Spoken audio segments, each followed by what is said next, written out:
Rangers Journal now.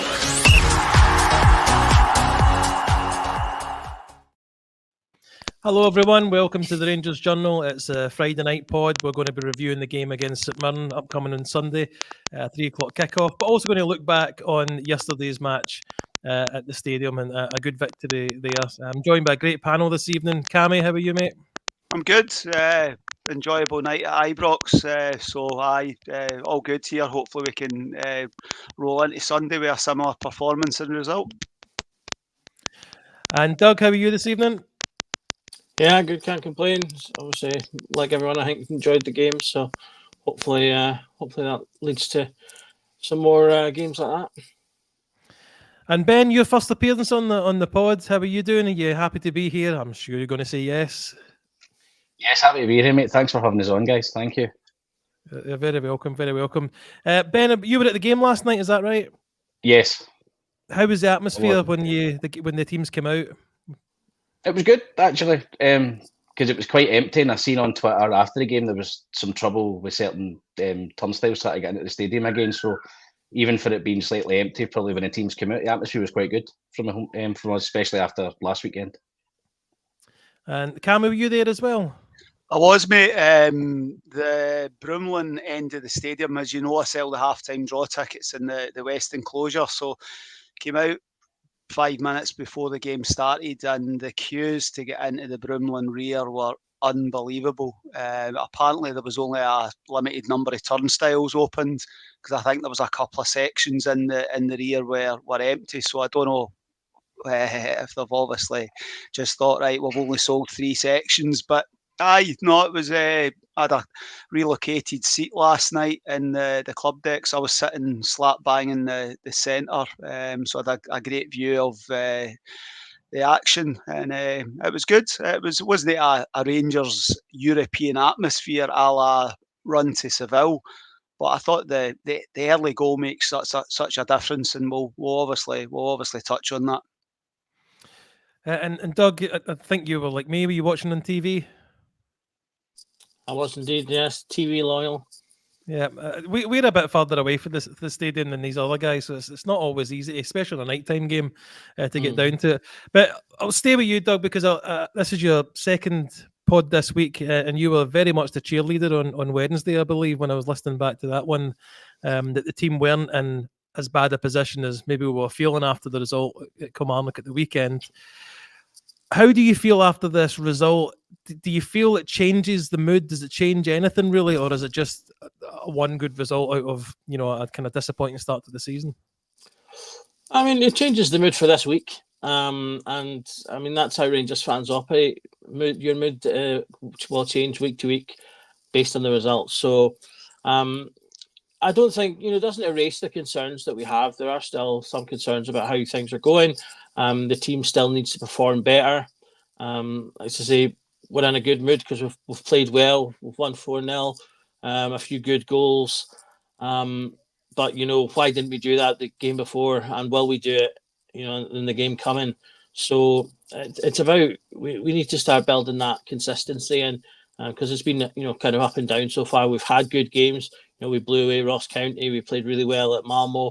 But then, we had the same old against Celtic, and then obviously the game last weekend. So, it's been up and down. Feeling good just now, but like I say, that'll change over next week if the weekend doesn't go well. So, the consistency is the key if they want to turn that week to week yo-yoing into something more consistent. Ben, I think it was Graham Souness quite famously back in the 80s mentioned how in Scotland it's such a kind of unique league that you either build a team for Europe or build a team to win the Scottish League. Me personally feel that this has been borne out this season in particular, because that was a great result in Europe last night, but we're struggling against weaker teams we should be blowing away with our budget. What do you feel about the balance of the team between the European competition and the league? I think we are probably more set up to be a European team. I think going toe to toe, we've got a kind of more European style. It's kind of maybe a slow build up, a bit pragmatic. Whereas domestically, it's teams sitting in and they're happy for us to have the ball 40, 50 yards for goal. They don't really care. I think that's the big difference. Try to deal with teams who are happy to take draws and sit in, and even with teams that are happy with 1-0 doing against Rangers and Celtic, because they know if they get an equaliser, it's all on them. That's a great result for them, and the meltdown for both sides in that instance will begin. Mm-hmm. And Cammy, I'll come to you on a kind of similar subject, because I think we're similar ages, so you'll probably remember the teams through those times. It was very rare to get a team that did really well in the league and really well in Europe, wasn't it? Listen, you think back over the years, some of the great Rangers players that have played, your Gascoignes and Laudrups and what have you, the last 4 or 5 years, bar the car crash of a Champions League season, Rangers have been very good in Europe, and we've built a reputation. Our ranking is very good. I mean, I think we were pot 1, although it didn't really make any difference with the new league format sort of thing, But I think it's a tricky one. I always think that last night's performance is getting the basics right. It's just playing with a tempo, moving the ball quickly. I don't think it should really matter whether that's against St Mirren or whether it's against Steaua Bucharest. I just think that you go out with the right attitude and you move the ball quickly and you don't take 5 touches when 2 would do, sort of thing. We are probably, I think Ben's probably right, there's probably parallels with Giovanni van Bronckhorst's Rangers side, in that we were dropping points right, left and centre under Gio away from home and all that sort of stuff. But then we would put in a brilliant performance against Dortmund or any of them, So there are parallels, but I think we overcomplicate everything. Everything's so overanalyzed now. I just think last night's performance was tempo, pressing, basics sort of stuff, taking your chances. Nothing, no rocket science, I think. And Doug, something that comes to my mind is that they had a little bit of the pressure off their back. It's a European game. They were able to go out there and play, express themselves in a way. And one player that stands out is Václav Černý, because that was a great game from him, scoring very similar goals to what we've seen him score, other points, but just not consistent enough. What's your thoughts on how the team actually, the shackles were off last night and how they played so differently to the Kilmarnock game? If I recall correctly, I think Ryan Kent once talked about that and said that that certainly the team at that time felt less pressure in Europe because often they were the underdogs, and I imagine that's probably still the case. At the end of the day, I do feel like that there's a bit of a freedom given to playing in Europe a lot of the time, because it isn't that all-encompassing pressure cooker that is the domestic league, where it's one or none. Whereas in the domestic in Europe, you can go out and play a really good game, lose, but not get absolutely crucified because you're maybe playing a team that's far better than you anyway. So I think there's inherently a bit of less pressure there that does allow them maybe to express themselves a little more. Like Cammy said, the European game, and there's more space to do things, and there's more time to do things, which will suit certain players better. And the types of managers we've had in the last sort of 5 to 10 years are very much kind of European style managers. They're people, in fact, if other than Beale, they're all players that played at the highest level, or not far off. I can't quite remember what Clement got up to, but they all played, European football as well, so it's something they understand. Whereas, Gio, although he played in Scotland, that was quite a while ago, where I think teams were a bit more competitive, weren't quite as set in their ways, set in their blocks as they are these days. So it is a unique conundrum. I do think there's a little bit less pressure, so they can, as I say, express themselves a bit more, and we've seen that over the last few years, where we've had this really good run, bar the 1 year, and Europe has really been a bit of a saviour at times, both for our mental health and our sanity, but also for our managers, because they've they've maybe been struggling in domestically, but then they've done well in Europe, and so that kind of helps to keep things going a little bit. So it's been a real plus in a lot of ways, and I see that continuing as well, particularly with the new format and getting a bit more time, maybe a couple more games. It's something that we should be using as a springboard. Use that, take that positivity, that mentality, to maybe help them deal with the pressure at home a little bit more. Let themselves try and just play a bit more and try and get that feeling into their domestic matches so that you can get the best out of them. Because that's what I think the problem is. You talked about, obviously, I feel the team's a bit better than they're showing, and part of that is just because they're not playing to their best. Be that confidence, per mentality, whatever it might be. And so if they can just kind of harness that European feeling and get that going through all their games, then I think you'd see a much better team week to week. Let me just take this brief second to mention that we have a new sponsor, the Premier VPN. If you're looking to protect yourself online, just remember your internet service provider can see any website you go to unless you use a VPN. So head on over to premiervpn.net and get yourself signed up to protect yourself online. So thanks to them for that. There's a comment just there's a comment in the comments, Big Phil, and this is what I wanted to talk about. Raskin and Barron last night. Ben, I'll come to you first on it. Not a pairing we've seen often, if at all. I can't remember if they played together at all. But that was, for me, a very solid midfield, and it's one that I would want to see tried out for a few more games going forward. In the stadium, what did it feel like? Was it noticeable that they were really kind of chasing everything down and smothering anything that was coming the other way? Yes, Raskin so many times first half was winning the ball back inside the Stour half, which is a big difference. And the thing with Barron, the kind of boys around me were saying it was like 5 minutes to go, you're 4-0 up, and he was chasing balls in the corner. So I thought it was very, very good. They were both really, really busy. Was very impressed, and it is something I would hope to see kind of continue domestically. My only real question would be, again, when teams are sitting in, have they got a pass in them to unlock a defence? That's my only question. I think in big games, European games, that kind of busyness, getting about the pitch, making tackles, doing simple passes is what we need. But I think the big problem is, are we going to be breaking teams like St Mirren on Sunday and then obviously Pittodrie next Wednesday? Are we going to be able to take our chances like we did last night? I understand what you're saying, and I'll stay with you. Diamandi did come on and kind of play ahead of them in the second half. How did the balance of that feel like? Did you feel that worked? I thought they two were still good. I didn't think Diamandi was great when he came on, to be honest. Thought he was quite slack and a bit slow. But sometimes I feel as if he's one who gets the ball kind of stuck under his feet quite a lot. But I don't think it was we weren't as dangerous with Diamandi on the park compared to Tom Lawrence in the first half for me. Tom Lawrence probably should have had a couple more goals for me, had a couple of good chances to hit a target again for outside the box. Cammy, I'll come to you on the same midfield pairing. Again, I'll reiterate, I think Connor Barnes been my highlight of the season. He gets my man of the match most games, whether I'm on a post-match or not. He's always the one I think has given him, covered himself in glory from this season so far. But those two playing together, do you agree with Ben that that's maybe not great for when we've got most of the ball?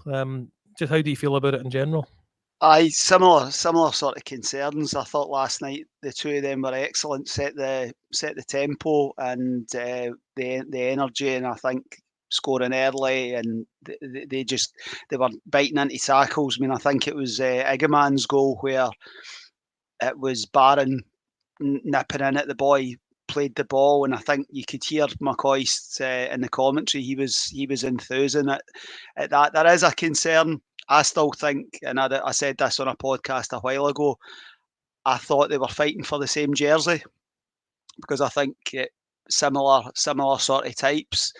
So bigger challenges ahead. I think going up the road next Wednesday night, I think will probably suit the two of them. But I think in a home game with 70-75% possession, then do they have a pass? That sort of situation, then the emphasis is on the other players. Diamandi, you know my opinion with regard to playing a playing a 10, the fixation with a 10. I think if you've got a 10 that's a natural 10, then fair enough. But I think if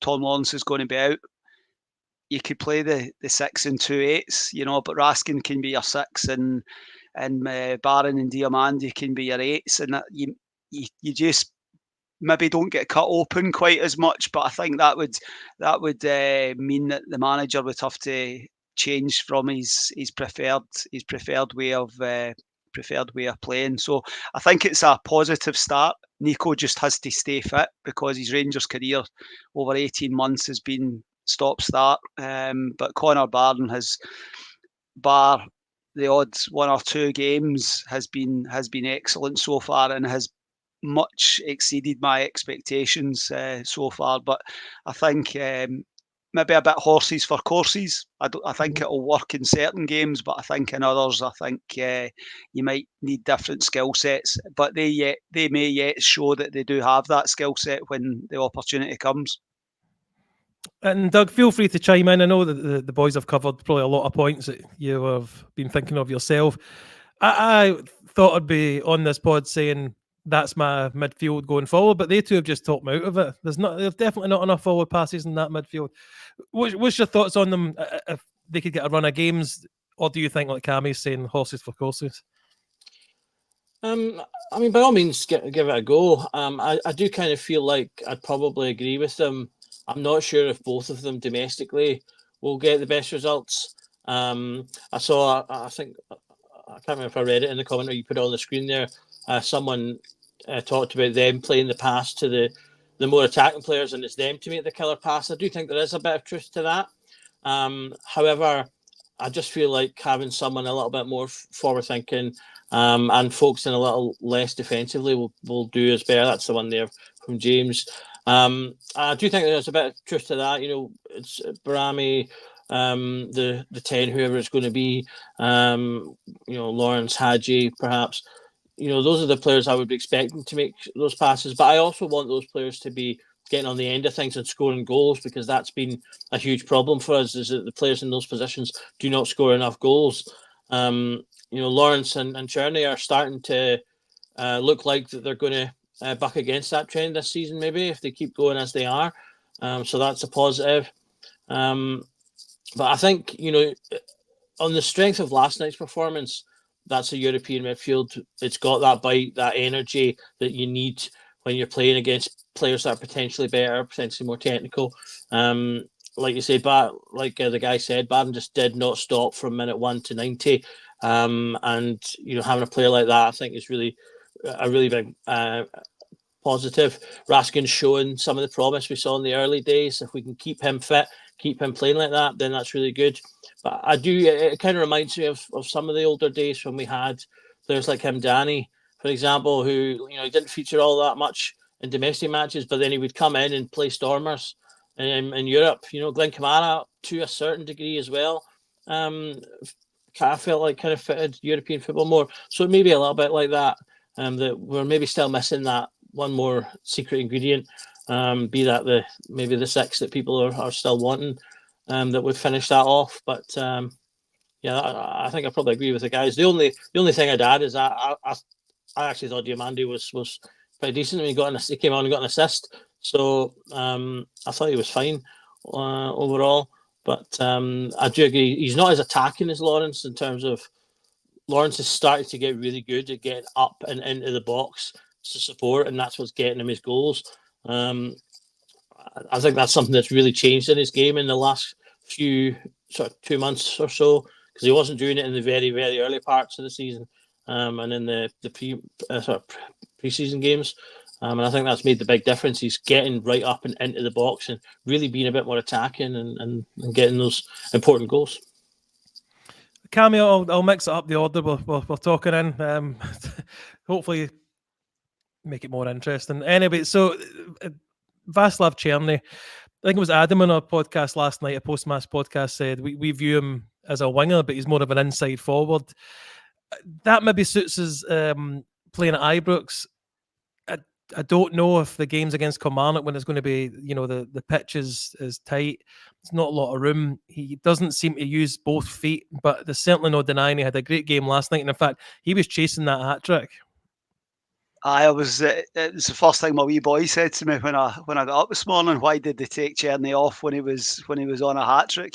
But I think it's been very up and down for him. It was refreshing to see him take one with his right foot, because I think he has been a touch predictable. I think the fact an inside forward was the description. I think it's just about adapting to different challenges, different oppositions.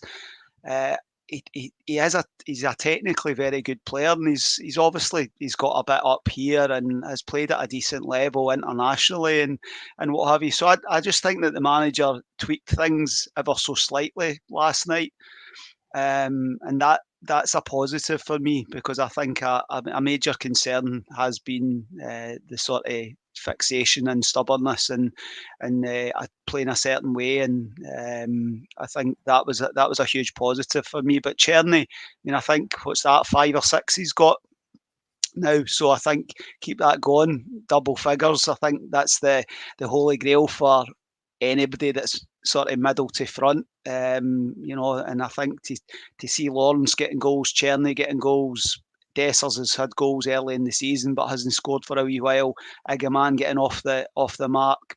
The more people we can have that can offer a goal threat, the better. But I think Cherny, he's very much the first pick in that position, but I think it's just adapting to different opposition for me, Billy. Ben, how does Cherny adapt then to the low block that we face, especially away from home? But even at Ibrox, we're very likely to come up against it at St Mirren, who may just watch back the Kilmarnock game and just go copy that, boys. What does he need to do to adapt the game for those? Because he's clearly got it in these more open games, but how does he adapt to the low block games? I think everybody thinks he's going to come inside all the time, which is what he wants to do. So see, for me, I think a couple of times you need to get, like the old saying, chalk on the boots. You need to go wide, just get it on your right foot and whip a couple of crosses in, and Gia go, no, he might go down the line, or even go down the line and then come in. Like I think against Kilmarnock, he did have a no bad effort in the first half, and probably our best player the whole Kilmarnock game was him. Tavernier and Barron got us in a couple of times down that side in the first half, but I think just a bit mixing up his own game would probably help. I think it became, when he took his wee dip in form, you just knew, everybody knew what he was doing before he even got the ball. I think last night he was excellent. He was inside, going wide, and people side. He was forming defenders. I think what he do, I think that lost the last wee bit of it, Ben. So I think your internet was playing up a wee bit. Certainly for me, I don't know if the other guys heard you, but I'll give you a second, and we'll come back to you on the next point. Doug, I'm going to change the subject again. Cyril Dessers caused a bit of a storm by storming off the park, and he seemed pretty upset. And I didn't see, because I was concentrating on the goal, but he seems to get an eye injury or something that causes him an awful lot of distress. Apparently, he apologised to the manager for the way he left the field. I mean, I'm not going to say Bayrami. Igaman wasn't even stripped to come on, so it wasn't ideal. It didn't look good, and I just feel it was more of a frustration of how he's been playing recently, rather than taking a sore one to the face. Because if you've been injured or hurt by a player, you sit down, don't you, and you get the treatment. You don't storm off the park. But what was your thoughts on him last night, and I guess over the previous few weeks, and what did you think of that incident? Yeah, well, so over the course of the last couple of weeks, he's not really been up to the races. He started off well, he was scoring goals, and then he's just had this dry patch that he's kind of stuck in. And unfortunately, the problem we have with Dessers is when he's not scoring goals, he's not really offering much else. He was pretty poor, I thought, throughout the game last night. He didn't really offer an awful lot. The classic kind of ball bouncing off him a little bit. In terms of the incident, I did see did see a tackle. The thing that kind of threw me slightly was that there was a wee bit of a gap between the tackle that he hurts his eye in and then the actual sort of going off. So I don't know whether, in terms of like the eye, I mean, obviously he was obviously in a bit of pain at the time, and then I did see that there was a very quick. If you weren't watching, you'd miss it, but a very quick like flick of the camera onto him as he walked into the tunnel, and he did look visibly very upset. Like he genuinely looked like he was actually crying. So whatever it was, I do believe he was genuinely upset about it. Whether that's his eye. I mean, if it is something to do with your eye, particularly if he's had a finger actually sort of go in his eye a little bit and then his vision starting flickering or going, I can see why that'd be a concern, particularly for someone who needs their eyesight for their day job. But also, it did also immediately follow a classic sort of, he came together with a defender, crumpled to the floor, and then when he didn't get a free kick, he kind of, smacked the ground and being upset. So I think it's kind of difficult from the outside to say exactly which one. It could be either, maybe both. He's maybe sitting there, his eyes hurting, stinging, he's thumped to the ground, because that was the third or fourth time he'd had a sort of coming together and didn't get anything out of it, and each time he was giving it the bit of the tantrum. So it's maybe a bit of everything. His eyes sore, he's not playing well, umpteenth free kick he wanted he doesn't get, and it's just all come to head. Maybe he has talked about, obviously, suggesting he's had his troubles with his mental health as well, talked about going and seeing people for that. So maybe it's just getting to him a little bit, and if that's the case, then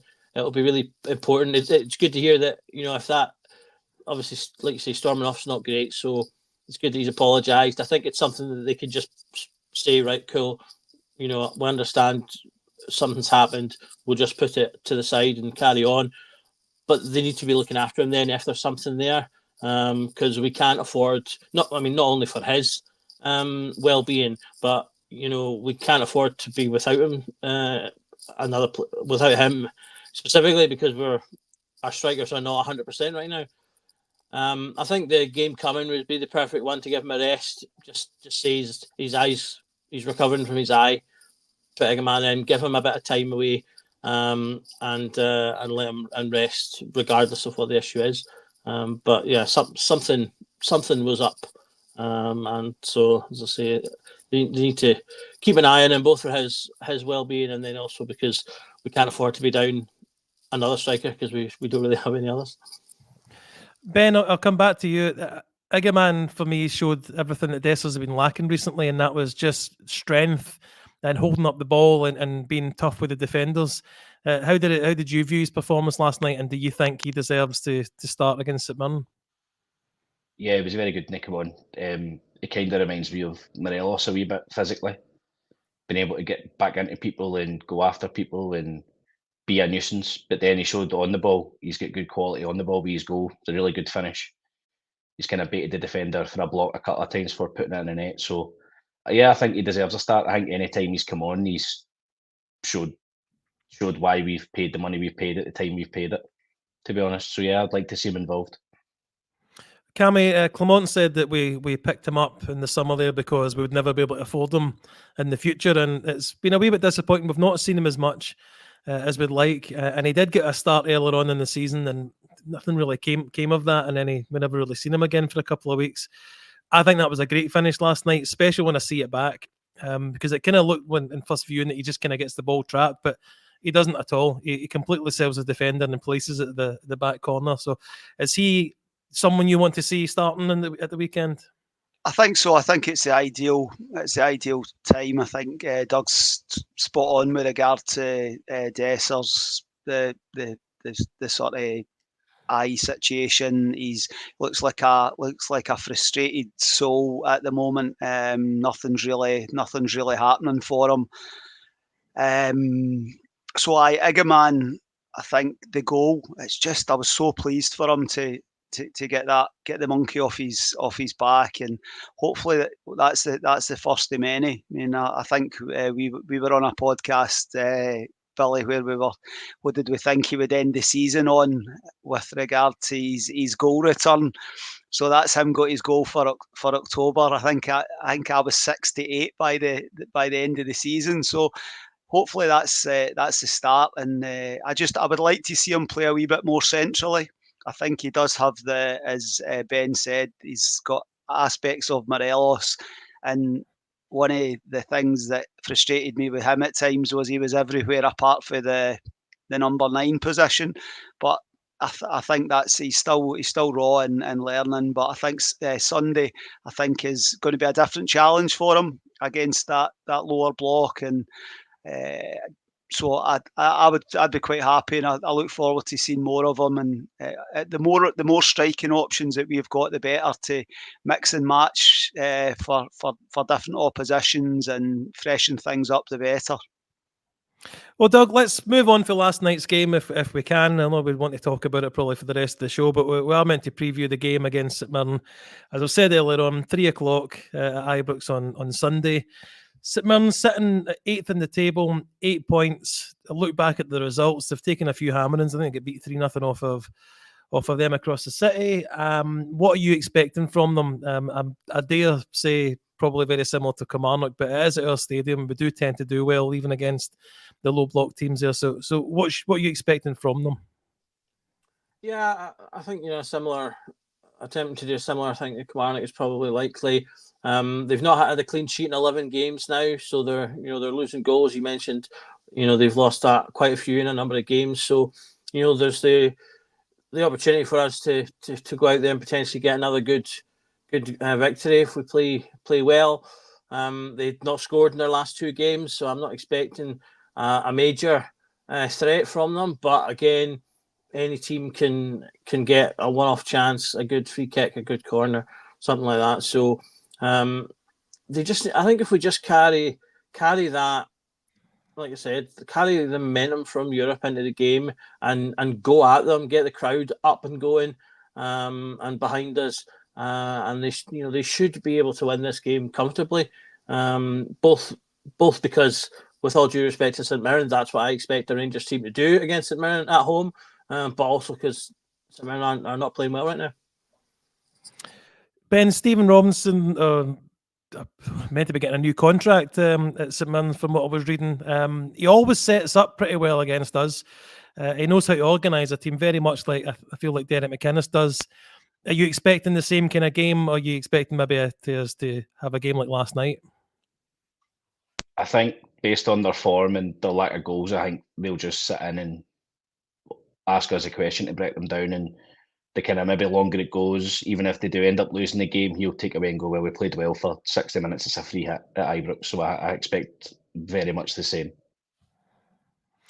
And Cammy, I say not scoring a lot of goals, conceding a lot of goals, as Ben said, more than likely we'll do the sit-in game.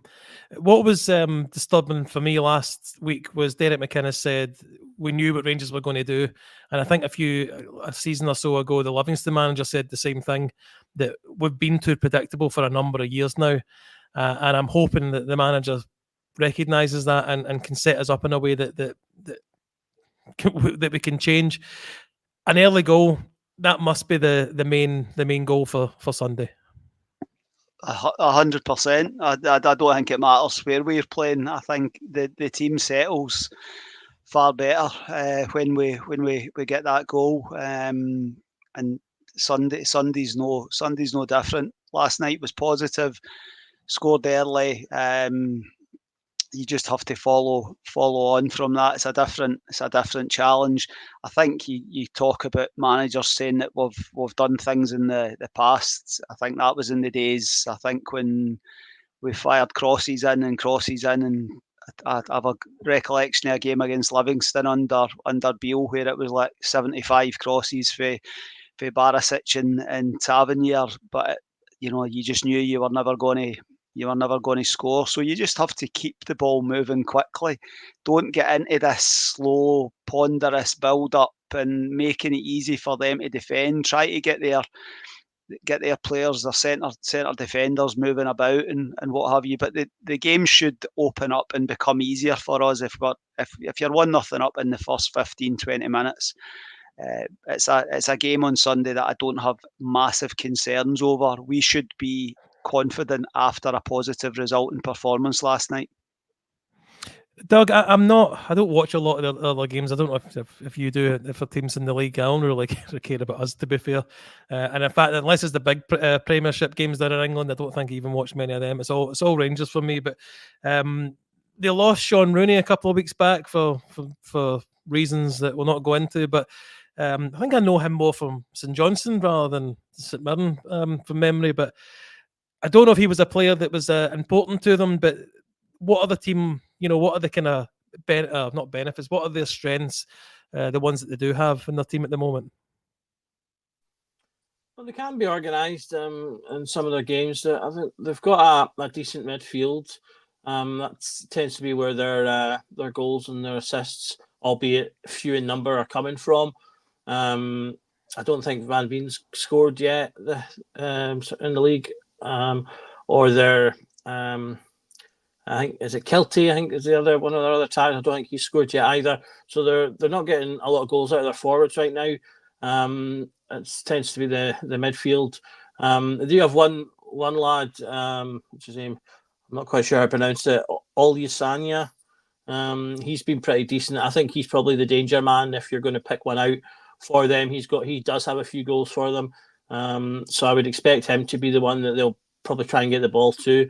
If we keep him quiet, I don't expect there to be much trouble from them. I mean, it's like Cammy said, they're okay as a team, but they're not playing great right now. So we should be going in confident.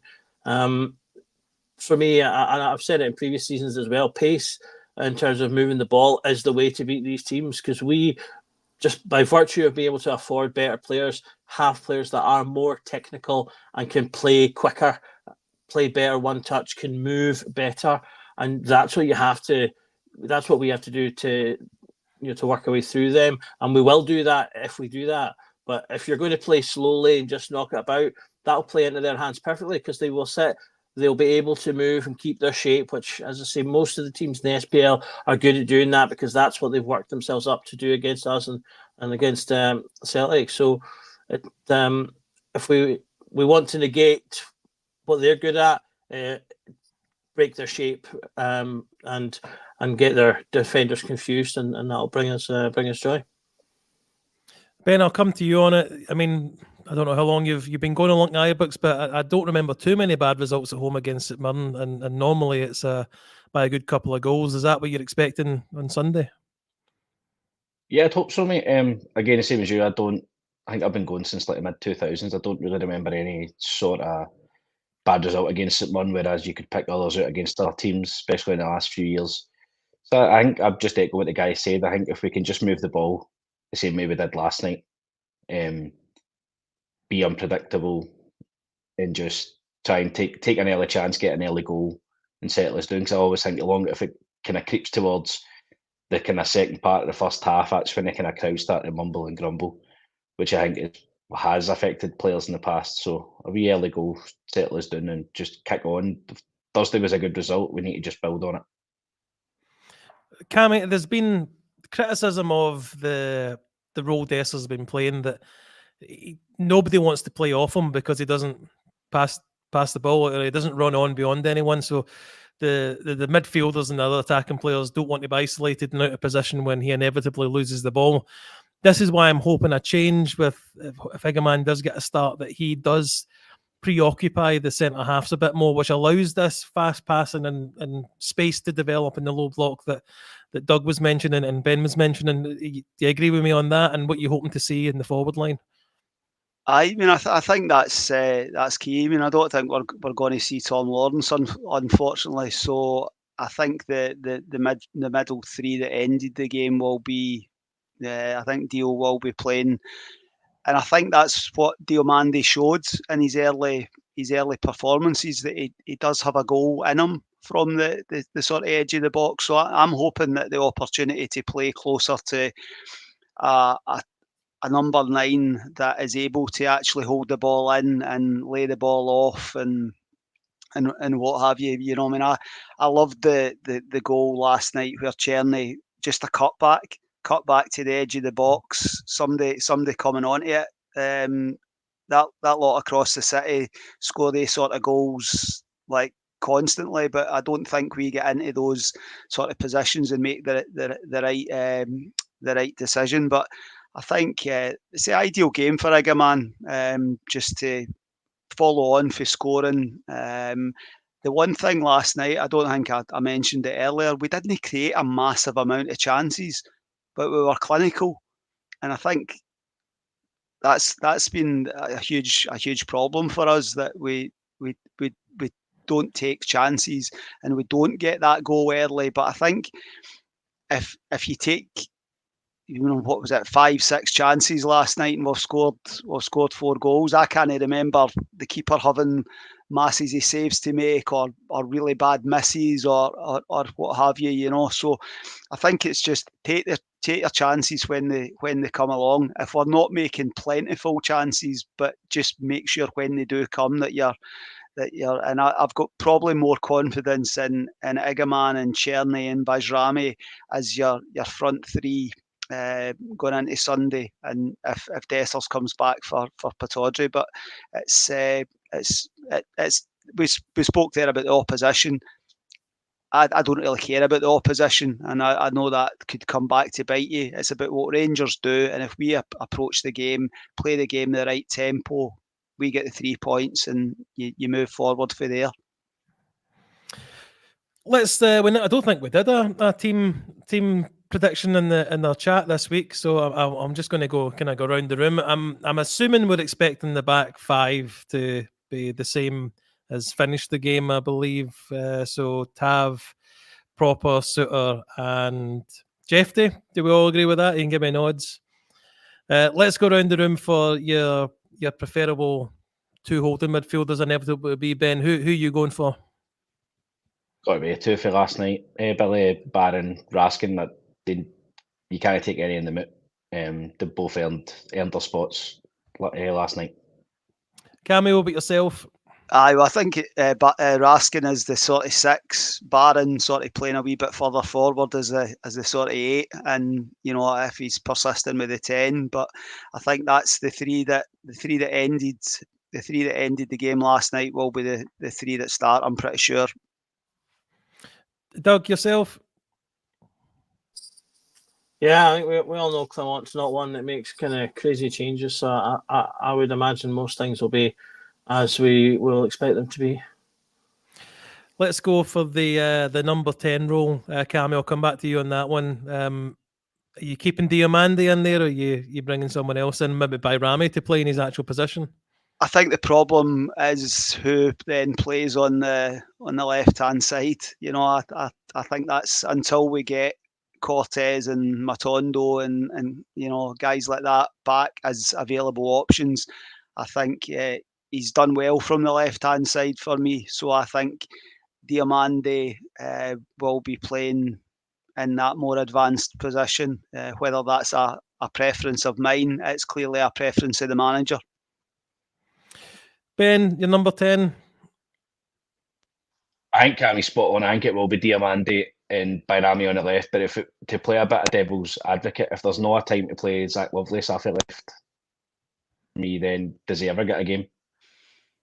I think I tend to agree with that. Yeah, I think play Bajrami, give Bajrami a chance in his natural position, because I think he looks very clever, and giving him that kind of central berth would help. And then Lovelace again, he played against St Mirren in Paisley, I'm sure, just after Beale, I think, get the bullet drain on. He went off injured, but he looked really lively for a couple of games. So I think, again, if it's not new, I don't think he ever gets a chance. It is Doug, it is a wonder. He comes up from England and then is shoved into a B team. He was an under 17s England internationalist. Came with all this promise. Okay, he's been injured. Has a good couple of games under Beale, an unfortunate injury. I never really thought of, when I was thinking of my team, it never crossed my mind, because you just assume Clement's going to go with who he always goes with. But I think Ben's right that he's got a good shout to be going to chap the manager's door and say, look, you need to be playing me here. I think we lose him at the end of the season if we don't. And what motivations he got to sign on again if we don't start playing him? Has he got a shout for starting on Sunday? I'd like to think so. I mean, I was basically going to say the same as Ben. If you'd gotten round to me about the lineup, there's the lineup I think he'll play, but then this lineup I'd want him to play, which would be to use lovely Sand Egerman in the left and forward positions. Either of them can play in either position, so he could do either way around depending on what he wants to look for. I'd be tempted to try Loveless in the attacking role. Because just because I'm not sure if they are going to sit deep, then the pace might not be the thing that's going to unlock them. But if you have him buzzing about in the box quite quickly, then you can maybe cause a bit of chaos for the players around. But I mean, something that I've been wanting all year is to finally get a collection of the front four who can be mobile, be fluid, switch around positions. And confuse defenders. And I think that's something that if we have Egerman or even Danilo, I think Scotty mentioned Danilo in the comments, he's more mobile than Dessers as well. He can play off the wing as well. And I do feel like if we can get one of the other strikers in a position of form and scoring goals, I genuinely think it could open up a whole new way of the front four playing. If Lawrence fits into that, I don't know. It'll depend on how he keeps playing. But I mean, that's what I would love to see. But again, similar to what the guy said, I reckon we'll probably see Diamande play. But he'll still be on the left, and he'll bring in Egerman. But it'd be good to see Danilo getting minutes. Actually, on the Danilo point, what Cammy was talking about cutback goals. I don't know if you remember. I can't remember if it was the Ross County game or if it was one of the other games that came on. But Danilo and Jeffrey had that cutback routine down to a T. Whatever game it was, Danilo, he had about 3 or 4 perfect chances, and I think every single one was a cutback from Jeffrey coming and breaking of the line, and it was just sort of bad luck, I think, and lack of match fitness. They didn't get one of those goals in. So I think that kind of shows you get the right players in and the right combinations, you can do different things and bring new things in. And that's something that we need to do if we're going to get around what you touched on earlier about being predictable. It's getting these players in that can give new options, make new combinations, and give the opposition something new to think about. No shout from McCausland from anyone? No, okay, Cammy, I think you summed up everybody's attitude towards that. And Cammy, I'll come back to you. We'll be hoping for Egerman to lead the line on Sunday.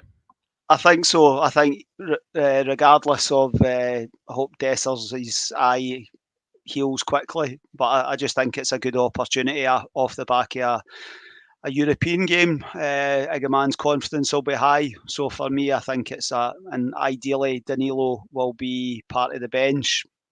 I'd love to have the game done and dusted so that Danilo can get 20-25 minutes to continue his recovery. But I must just quickly, I do agree with Ben. I think it's a great shout and a wee bit of freshness with regard to Zach Lovelace. Don't think he'll do it, but I think it's a wee bit of freshness and just somebody that they've not really came up when he played against St Mirren last year. It was off the right hand side, so I think if he was to play off the left and put Bajrami into the 10, it's not something that I would disagree with. But knowing this manager across the last 12 months, I'll be surprised if that's the approach that he goes for.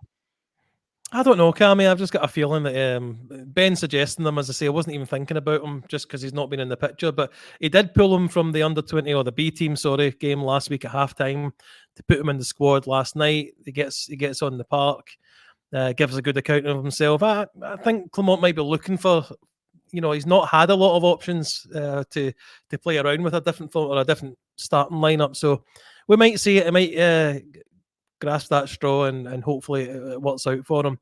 Ben, thank you very much, mate. A great solid debut from you. We hope to get you back on soon. So thank you very much for coming on.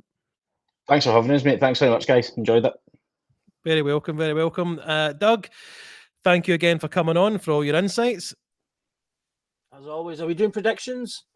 Oh, sorry. Yeah, let me go back to you, Ben. Give me your prediction for the scoreline. Thanks, Doug. 1. We'll starts to go. Okay, we'll take that. Doug, yourself. Well, I said 3-0 and Egerman to score for the last game, and we won 4-0. So I'm going to say 4-0 and Egerman to score twice, and hope that it's 6-0 and he gets a hat trick. What are you feeling, Cammy? I'd love a 3 or 4-0, but I think 3 points. I think I'll go for 2-0. But ideally we can continue the goal scoring from last night. But I think a couple of goals, 3 points, no injuries, and then set ourselves up for going to Aberdeen on Wednesday night. Yeah, I think I probably agree that's more likely a result but purely based on how they're likely to come and set up. So I'll go with the 2-0 as well, and I hope Egerman gets both of them. In fact, maybe even go for 3 and get Danilo on to score a goal in the 85th minute. Something like that would be fine to get his confidence up, and we can look forward to hopefully going up to Aberdeen with a different mentality, a different viewpoint than what we had. So once again, thanks guys for coming on. Thank you once again to Premier VPN. Please head over to premiervpn.net if you're looking to get a VPN service. So all it leaves me to say is thank you for everybody watching. Thank you for all your comments. Please like and subscribe. Please tell your friends about us. You can also hear us on the podcast apps. If you can't watch live, you can listen back to that and also get us on YouTube as well. So thank you for watching, and remember, every night is a Rangers Journal night. Good night.